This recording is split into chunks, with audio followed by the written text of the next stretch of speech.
Welcome to the Worldbuilder's Anvil, episode 122. Jeff, do I have to read this? Yes, you have to read this. It's your turn. You've gotten in on ones that you don't want to do. You need to do this one too. It's the job that you get paid for. But nobody should be doing this. Not just like me, nobody should be doing this. It needs to be done. Read the title. Fine. Episode 122, Preventing the Apocalypse. Good job. Don't know where to start building your fantasy world? Do you need more? Does it make sense? Forget any worries and become a crafter of imagination. This is the place that will help prime your mind. Now, it's time to heat up the forge, break out the mithril ingots and hammer. Welcome to the Worldbuilder's Anvil. I'm your host, Jeffrey W. Ingram. Let's sup from the mug of Java and build. Welcome back. As always, I'm Jeffrey W. Ingram, and I'm here today with a depressed Michael Miller. Yes. We were talking about preventing an apocalypse, which since he's such Why would you ever want to do it? It makes such a better story.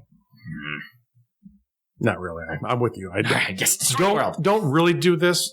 You want to do this for practice only. Only practice. But really just destroy things. So, as a quick caveat, do yourself a favor. We're going to make some small references to it, but go back to, was it 3 episodes or 2 episods? There was 3 That's episodes. What I thought it was a full series. We did a full series on episode 86, 87, 80. I believe it was 3 in a row. Yeah, it was. On creating and executing the apocalypse. Yes. So go listen to those. I thought that whole series was a lot of fun. I thought it was very informative. So go listen to the apocalypse episodes, because today we're going to be talking about preventing the apocalypse. Mm-hmm.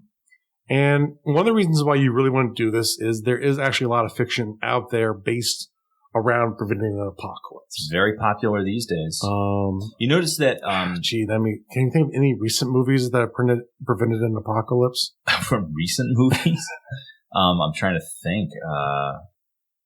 If you have one in mind. Avengers? You have...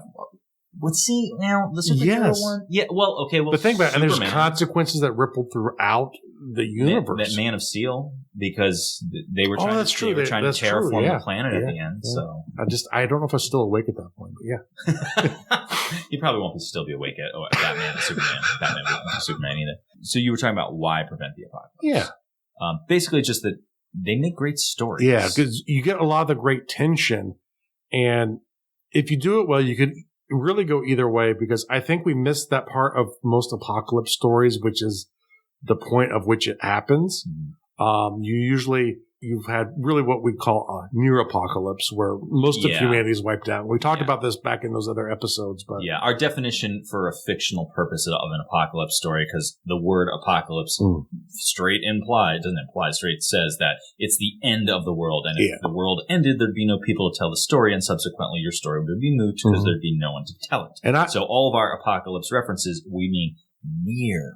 Yeah, and I'd even say when you've prevented it, sometimes it still is an apocalypse story, like, say, Independence Day. Yep. Independence Day, they stopped the aliens from destroying the world, but the world was pretty trashed. Yeah, just barely.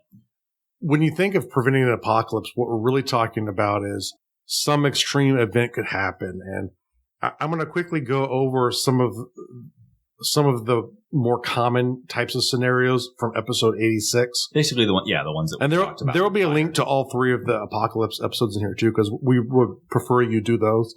But they were fun. They were good episodes. They're fun, but preventing an apocalypse is a great story too, because you're sitting there and sometimes you're rooting for it. Sometimes maybe you're rooting against them to succeed. Maybe you want them to fail. This is the thought that I wanted to share about apocalypse stories, and in that you'll see trends of apocalypse stories and all kinds of different paranoia stories and whatever. If you haven't noticed already, good science fiction specifically, but also fantasy and whatever, it tends to be that's the setting for what you're actually trying to say. It's not that you're doing science fiction for science fiction's sake. Yeah. You're actually trying to share a different story point or motif or what have you. And when you start seeing lots of apocalyptic movies, it's a sign of the times. Not that there's an apocalypse coming, but it's a sign of the times that people as a culture were sad about things. We're depressed about the state of the economy, about the state of the world, wars going on. So that's when you start seeing trends in different. I mean, it's huge. We see these. Yeah. So you go back to like the 70s, and there were lots of apocalypse movies, and disaster movies. You take a look at stuff like the Poseidon Adventure. I can't believe you went right to the same one. Nice. Gray Lady Down, Towering Inferno. Airplane. Not exactly. It was. Kind of. Just making fun of it. Comedy of it. What was it? Airport 1976, I think, was the thing it was making fun of. And then even something like Dog Day Afternoon, where it's hostage situations or whatever.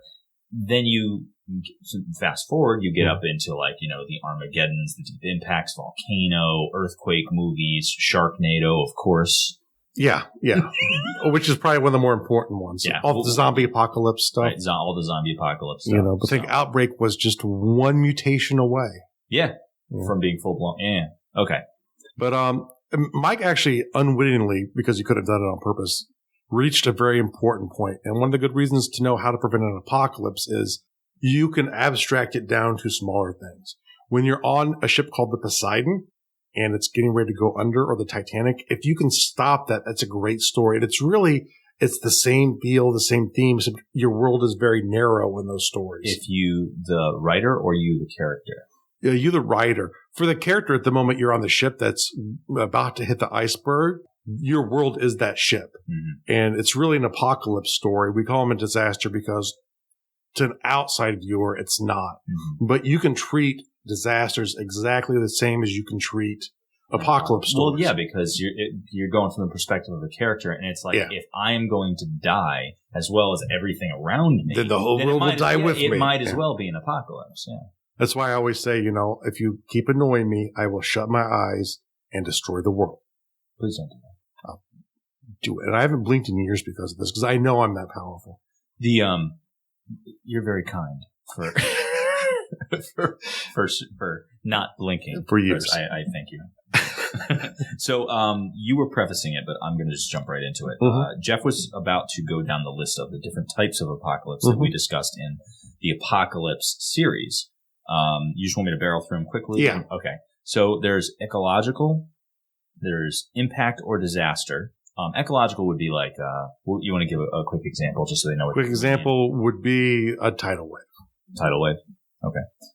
You wouldn't call that impact. Oh, impact disaster would be like an asteroid. An asteroid landing in the middle of the Pacific causing a tidal wave. Okay. Well, but also that would be a world-ending event if it was big enough. Yeah. War, like a world war. Alien invasion. Psychological. We had a special. I don't remember specifically, but it was great. Yeah, there was. I'm trying to remember. It was one particular. Oh, I remember. I don't remember the movie name, but if you go back to the episodes, I'll talk about a really cool movie. It's in there. Technological. Yeah. Would you call that like a Rise of the Machines sort of thing? It was a little Rise of the Machines. Oh, psychological. I remember it was where even though the disease wasn't physically or real, people perceived it to such a degree. If they went outside, they died. Yeah. Right. Yeah. That's what. But I couldn't remember the name of the movie. So I doesn't remember. That doesn't matter, but just to get the idea. Yeah, that's the movie. Supernatural apocalypse.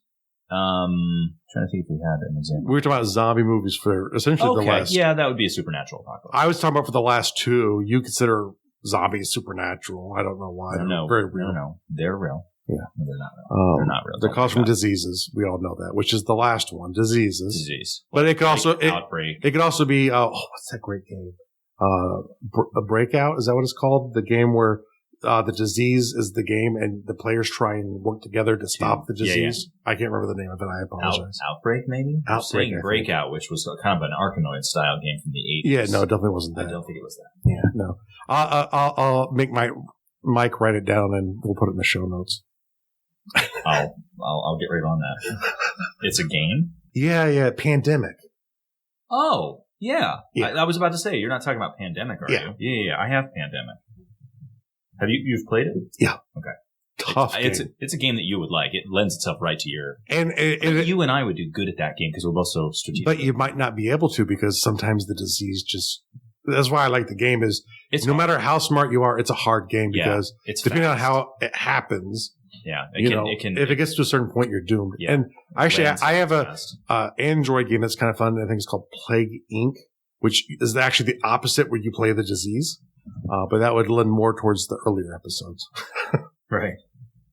So now that we've covered the types of different apocalypses you could write about or build a game around or what have you, let's talk about preventing them. Yeah. So how are you going to prevent the apocalypse? Do you want to pick one and go specific, or do you just want to talk about it in general terms? We'll talk about it in general terms, and as a specific thing comes up, we'll talk about it. Okay. Yeah. So, Jeff, how do we prevent the apocalypse? By stopping it. Sweet. Okay, episode over. Okay. No, so the idea is when you're trying to prevent an apocalypse, you sort of have to outline out the apocalypse story. And then you look for the moments in time where things could be changed. Maybe the crazy guy who steals the suitcase from the president that has the nuclear codes in it. Maybe he gets hit by a car going there. It could be sort of a hand of God finish, or, maybe the characters figure out what he's planning and they get there as he's pushing the button and it's 3 seconds until the whole world's annihilated. See, I'm a big fan of obviously we're going to get into talking about characters because the story is going to be told through characters. Yeah. So I always like it when you have a character, and it's tough to do this convincingly, but I like it when they do, where you have a character that has managed to put together, convincingly, has managed to put together a lot of disjointed, small signs or pieces of information that lead him to the conclusions that there's something big coming, or there's something bad. I think you see that a lot in alien movies, like, where you have the mad person behind the computer who's figured out that, that little signal buried here is this, and there's a spaceship coming. And here's a sign that proves it, like San Andreas, which was not a great movie. Really? No. Most disaster movies are awesome. No, it wasn't good. But Paul Giamatti was really good in it. And Paul Giamatti's character is basically like... He's that guy. He's like an earthquake specialist, and he,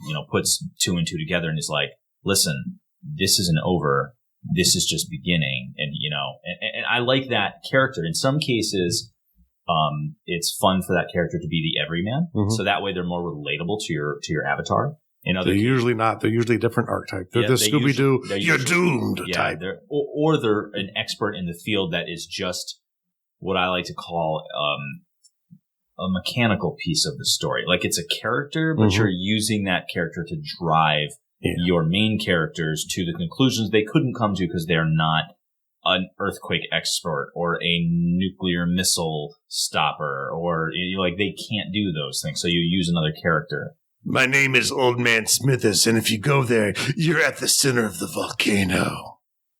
Where you'll die. Yeah. Center of volcano centers are very dangerous, unless they're not active anymore. Go to the center. I warned you. I told you so. I just said you'd die. So what about plot devices to prevent your apocalypse? Okay, so a lot of this goes into specific, what is the thing, and this one I do. So let's pick one. Let's go to the asteroid ones, and okay. Let's not go to the asteroid one, and I'll tell you why. Because then we're going to be talking about Deep Impact and Armageddon. So let's pick a different one. No, we have to go there because this one makes for why you need to know your disaster/apocalypse to be able to write this. And the thing is, in an asteroid movie, there are a couple different things, different approaches, and some are shocking. And I will shock everyone here with an idea so original it's never before been thought of. Okay, sorry. Don't make me close my eyes. Why? I'm not making you do anything. Okay. I want you to realize that if you close your eyes and you end all existence, that means that you end the existence of your cats. And I don't think that your wife That's why I don't blink. Okay. Not for you or humans. I know it's not for me. Not for humans. Okay. And now the idea is, it's like Armageddon. Let's go bury some big bombs on these things and blow them up where we might get some shards. But we won't have the full impact of an asteroid hitting the Earth, which would maybe be better in the water unless you lived somewhere along the coastline of the water. Do you know that I don't know if there was ever speculation on this, but that exact plot line was the plot line of a video game from like the 90s. I've actually heard a scientist talk about, there's an asteroid, and I forget the name, but Neil deGrasse Tyson was talking about it because it's one of those things where I think in 2017, we're looking for it to hit a window. And if it hits that window, there's a probability it might be able to hit Earth at that point. And they call the asteroid like Apophis or something because it looks bad.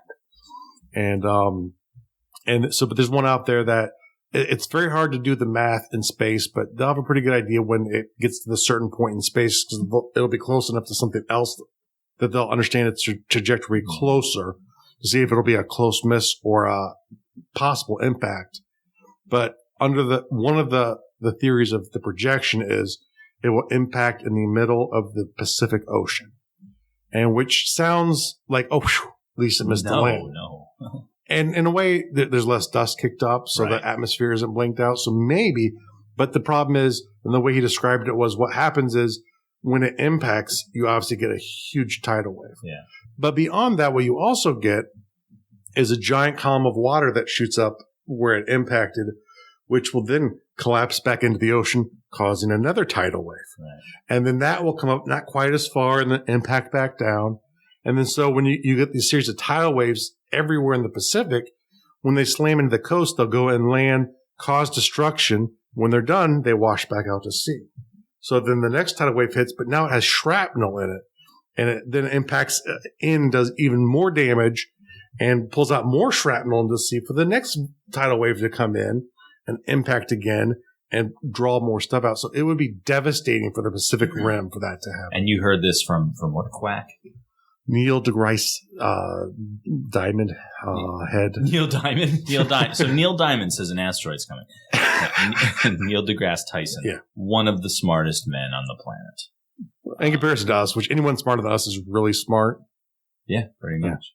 That game I was referring to that pretty much is the story of Armageddon is Dig. It's an old computer game where it was literally leave the planet on a rocket, fly out to the asteroid, and dig into it so you could put a bomb in it. Yeah. That was the story of the game. Oh, I thought you were going to say asteroids. No, not asteroids. I thought that's why it's an old I thought that's why you were spinning around blowing up asteroids. Yeah. Well, I was just shooting stuff around the room. And when I sit in the middle and spin, it sounds like an insult. It does sound a little bit insulting. It's kind of a surprise. Sit and spin. You'd insult me on this show.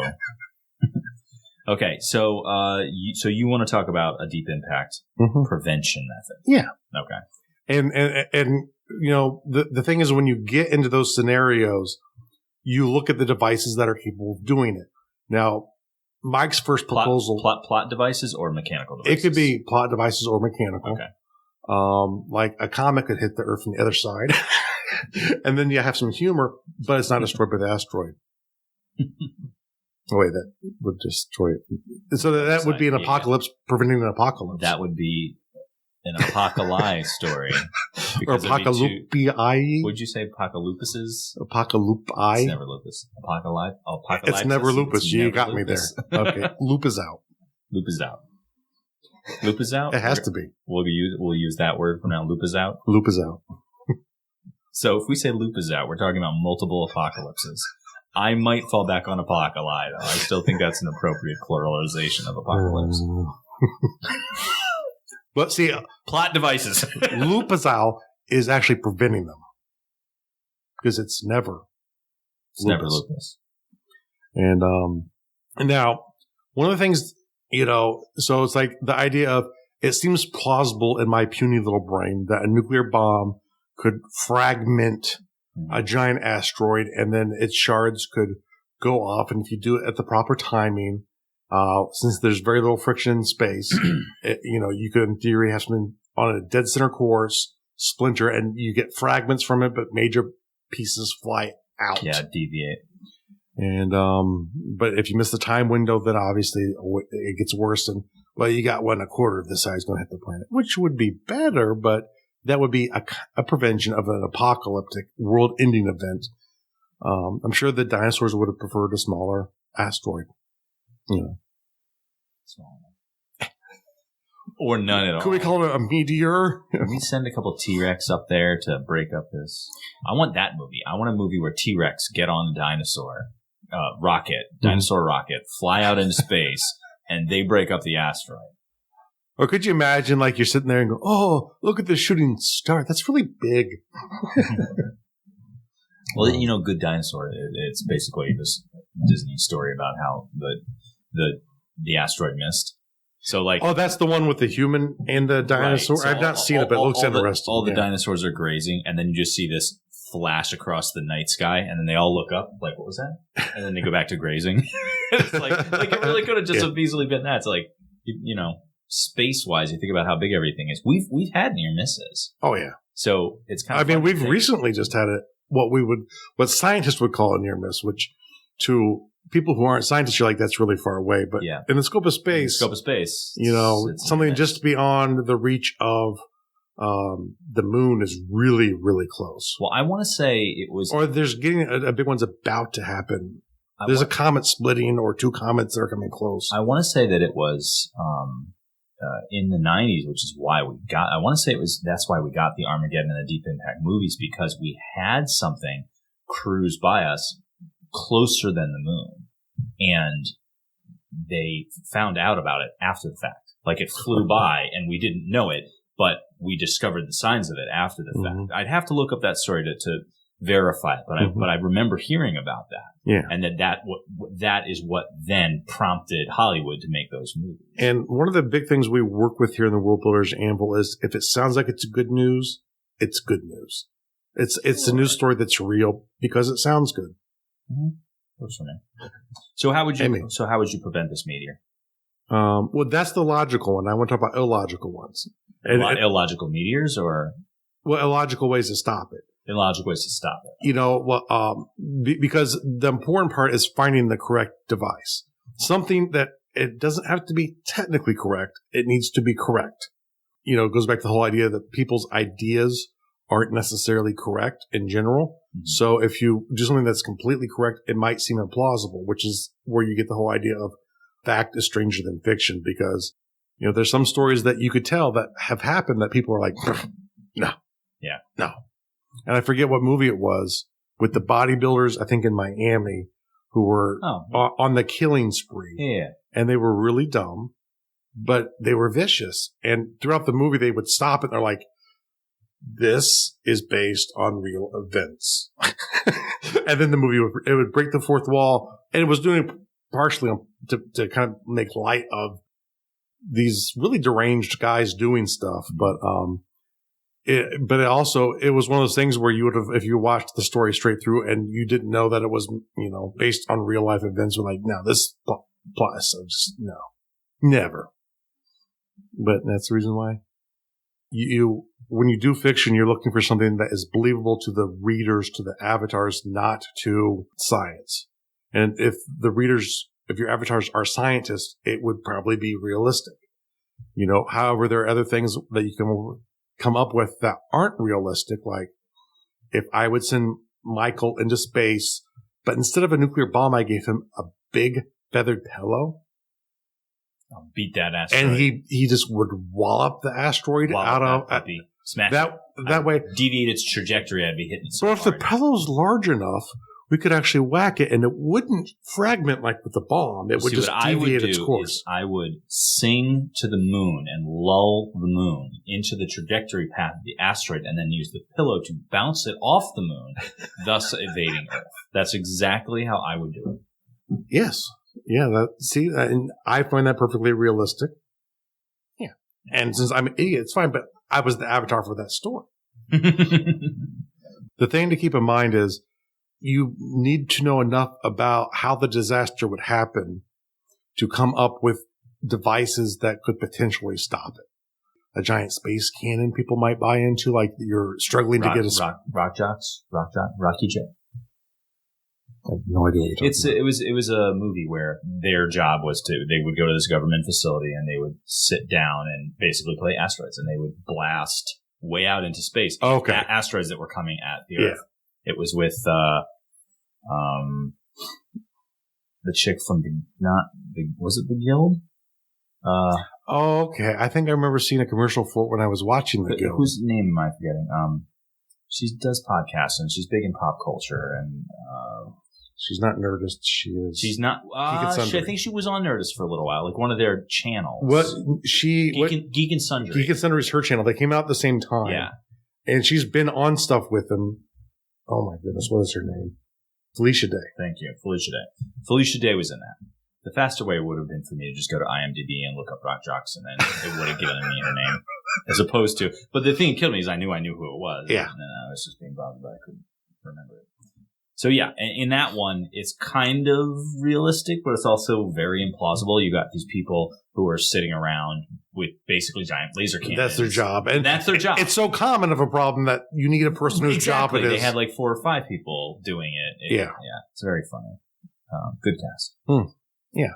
It's finding the devices that work for the plot because, if the problem is, let's say, a disease outbreak, something that would prevent an asteroid from hitting Earth might or might not work. Now, a nuke might actually work in that scenario if you nuke the area. I'm sure that's probably been done in stories before. In a way, it gets done in real life. They'll burn out diseased areas, hoping to get rid of them during outbreaks, but not on quite the nuclear scale, because there are huge consequences to that on its own, but it would prevent an apocalypse. There was what was that movie? Dr. Strangelove was based off of a movie. Failsafe. And Failsafe was this idea of a U.S. plane, a bomber, somehow did not receive its Failsafe pullback order. So back in the Cold War, for those people who were too young, the U.S. and Russia would continuously simulate attacking each other with nuclear weapons. And one of the things are bombers. And so there's this one bomber that for whatever reason did not receive the fail-safe code. The code that says, don't drop your bomb. Or you have to receive it before you cross the fail-safe line. That's there's this line that once you cross it, you disregard every order you receive from anyone, because once you cross that line, it could all be fake because there could be trickery. It could be trickery. So once you cross the fail-safe line, you don't turn back. And this plane was headed towards Moscow. With radar and such, the Russians saw this happening, and they saw this bomber with nuclear weapons heading towards its capital. And so they start building up, lowering the DEFCONs. And when DEFCON gets to the bottom, the U.S. and Russia just nuke the whole world. The president is trying to stop this from happening. He can't stop the nuke. And they've sent up fighters. The Russians sent fighters. It kept doing its job correctly, and they couldn't stop the bomb.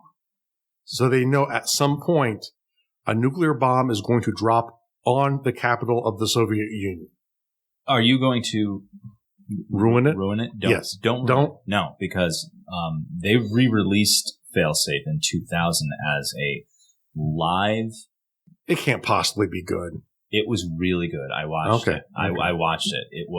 It was a live broadcast, first of all. Mm-hmm. So they broadcasted on television a movie, and it was shot and broadcast live as though it were a play. Okay, which wouldn't work watching it recorded then. Well, you lose the liveness. You lose the liveness of it, but it's still a very compelling story. Yeah. And George Clooney was in it. Was he the president? No, he was the pilot. Okay. And what a jerk. It was really, really good. So I highly recommend it before Jeff ruins the story. Yeah. So the problem is now I'm working up the whole thing to talk about techniques that might work to diffuse it. Okay. Well, you talk about the techniques, just don't talk about the conclusion. But that's how you prevent it, are the techniques to prevent it. So if I don't say it, they'll know what it is.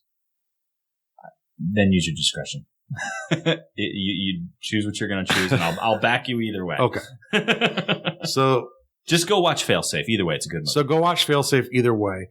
Pause the episode, go watch it, come back, you have 30 seconds. Okay, that was 30 seconds. Oh, wow, wasn't that good? Yeah, that was awesome. Tense, right? I told you. Yeah. Okay, so this is a spoiler alert if you want to go watch the new one. You should watch it. It's a great movie. But we'll talk about some of the techniques of trying to stop the apocalypse. There are several in the movie. One is simply giving the order. No.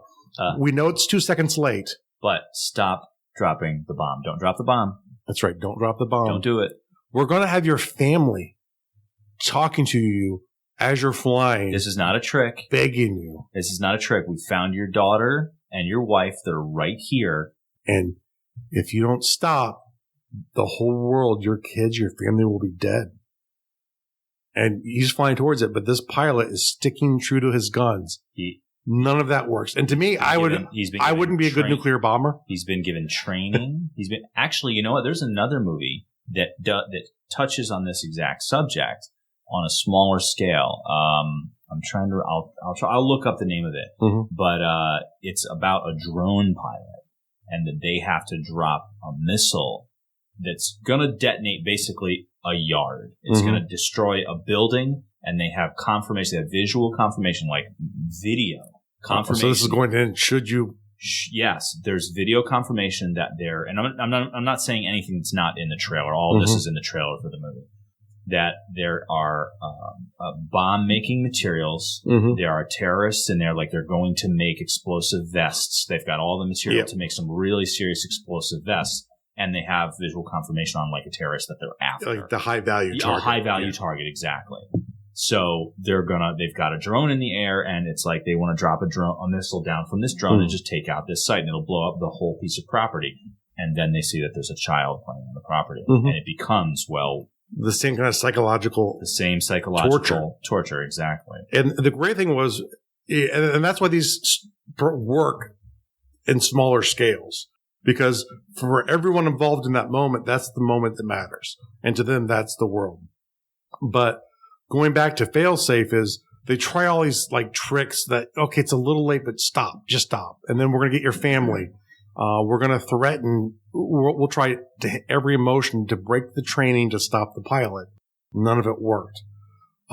Another logical way to stop it. The Soviets launch fighters and their anti-aircraft system, and it fails to stop the bomber. The bomber makes it through their defenses, and it becomes a matter of time. Tick tock, tick tock.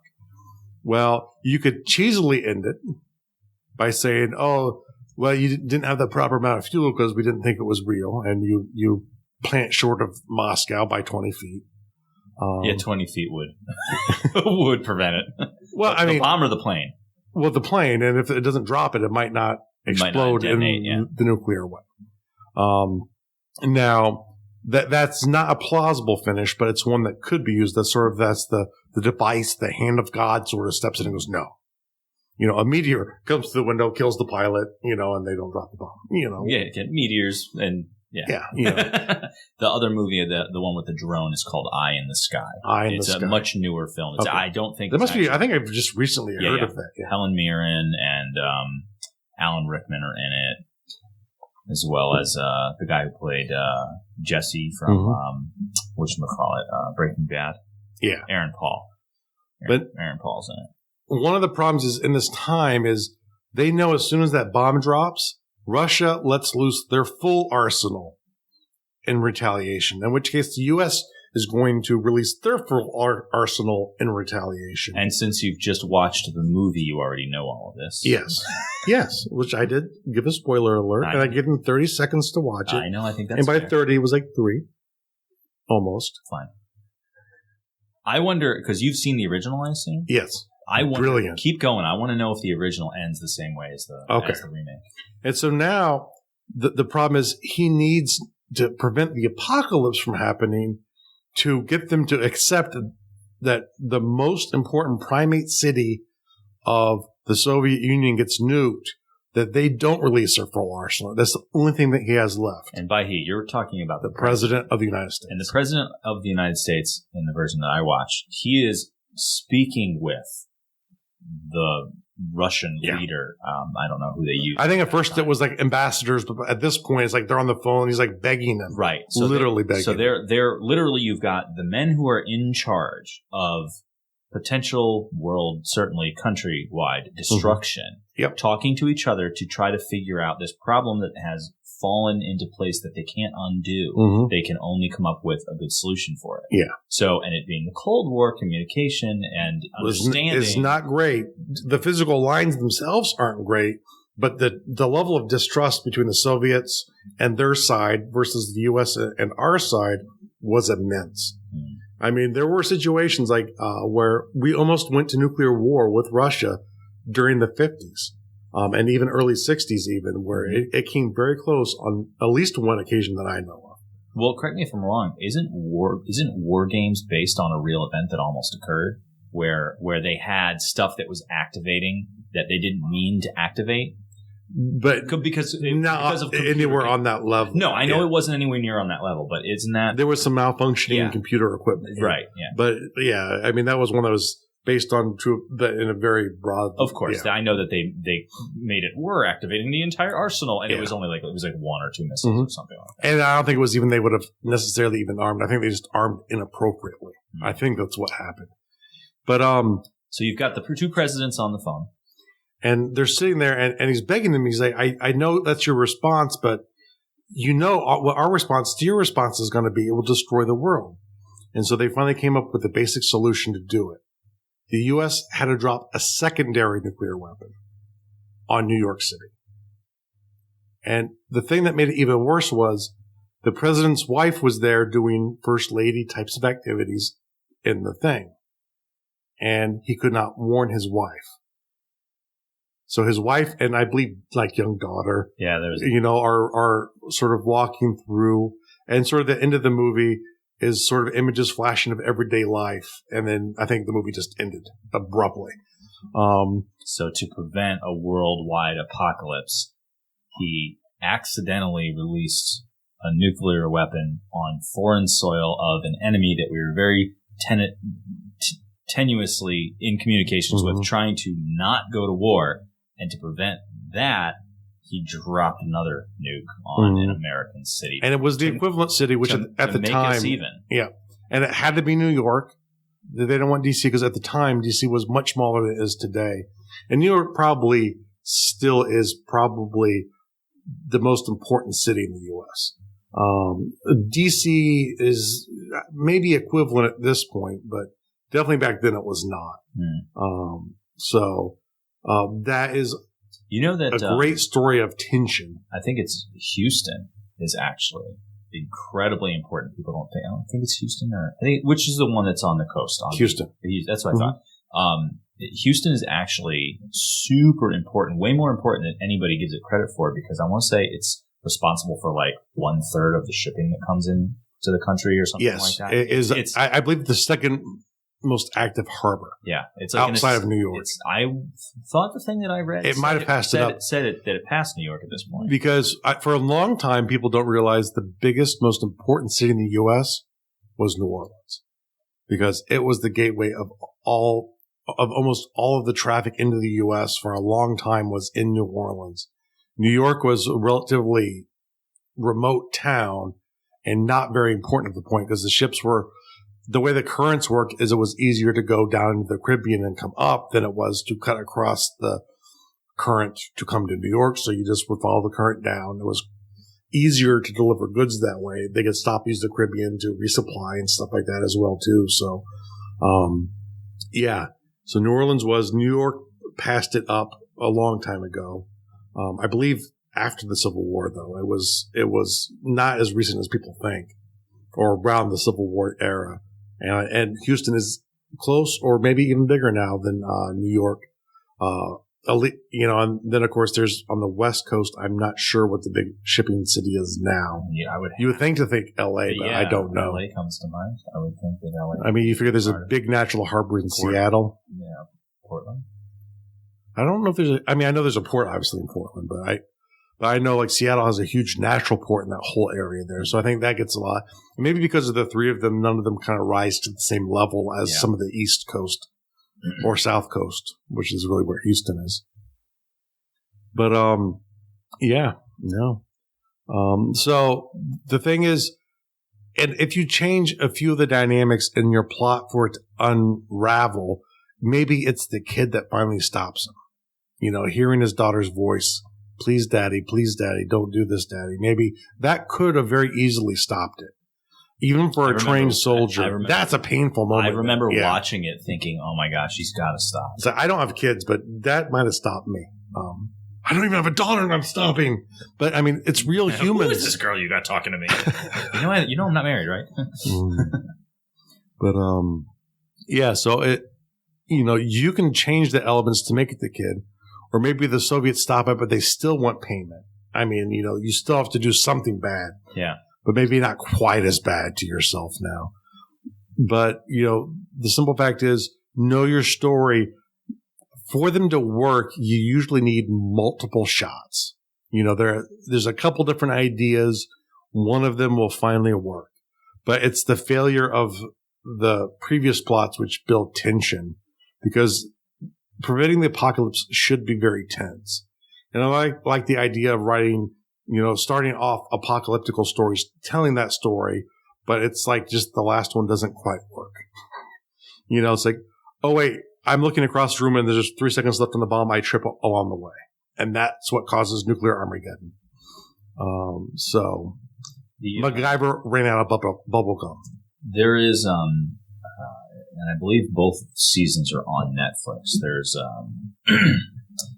Teen Titans show. I'm trying to remember. It might just be called Teen Titans. Teen Titans, but I want to say that title was for one of their older shows. Regardless, well, there's a part in it where they have to deal with a world-ending event. You have World, I think, is on its way. Think the Death Star. Mm-hmm. It's an equivalent of the Death Star is coming to Earth to destroy the Earth. Okay. And then you have like all of the superheroes. Like you've got the Justice League running interference from the Watchtower, and you've got multiple teams from the Teen Titans all running multiple plans to prevent the apocalypse. Just like, I don't know if it was Armageddon or Deep Impact, and one of them, they actually had 2 rockets they were sending out that they didn't. They had a fail-safe. I think that was the first one because I think that I don't know remember either. Yeah. But they had a fail-safe rocket, so it's like, okay, well, if one doesn't work, they've got another one. Like, you don't have to try to prevent your apocalypse with just a singular. And you probably wouldn't. Yeah, with just a singular plan, and put all of your eggs in one basket. Unless it's a MacGyver episode. Unless it's a MacGyver episode. If you're writing for MacGyver. But the problem is then you have no tension because you're like, he is a bubblegum rapper. Yeah. We're safe. And also, if you have only one plan, I find the kind of avatar I am, I find myself because... Show them, Andy. Well, it's not that I'm demanding, but because I do stuff like this, the show certainly, I would say definitely before the show. So I think that my experience with fiction and writing and media has created in me a thing where I'm constantly breaking down what I'm experiencing. And because of that, if you're watching a movie and there's only one plan to solve the problem, the big climactic problem, well, of course they're going to succeed because it's a movie. So it's it's hard for me to remain... Unless you're in the 70s. Well, yeah. But my point is, it's hard for me to remain tense because of it, because I know the good guys are going to win, which is why I love it when they don't. I love a movie where the good guys die and the good guys lose and things go wrong and they fail because it's so rare that you see that and you don't usually see that coming.